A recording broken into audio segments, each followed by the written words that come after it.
Look, David's work here on Allen Dulles is tremendously relevant today. You know, pretty much since the end of World War II, we've lived in a society that is vaguely democratic.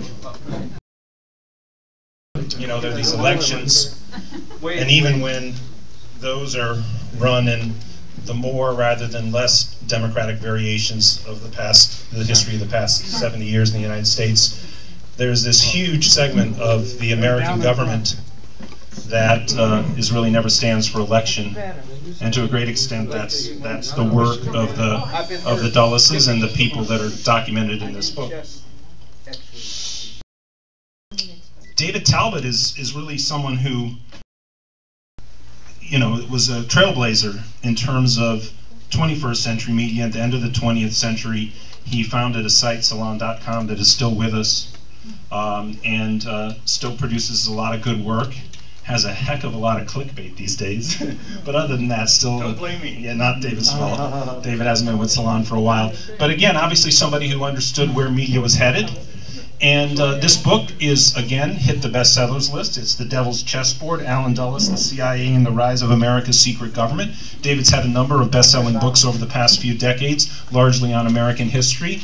This book is, of course, for sale in that room, thanks to the kind folks at Diesel Books. And this book has also found its way rapidly into the bestsellers lists of the New York Times and the LA Times. But it is a very brave work of honest journalism about the history of our society.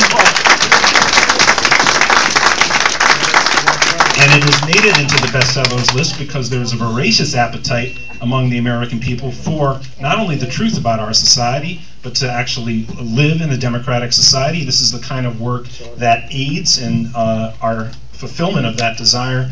And it is a book that has reached the bestsellers list rapidly, while it is, David, unlike his previous books, hasn't been featured on that many interviews in the mainstream media.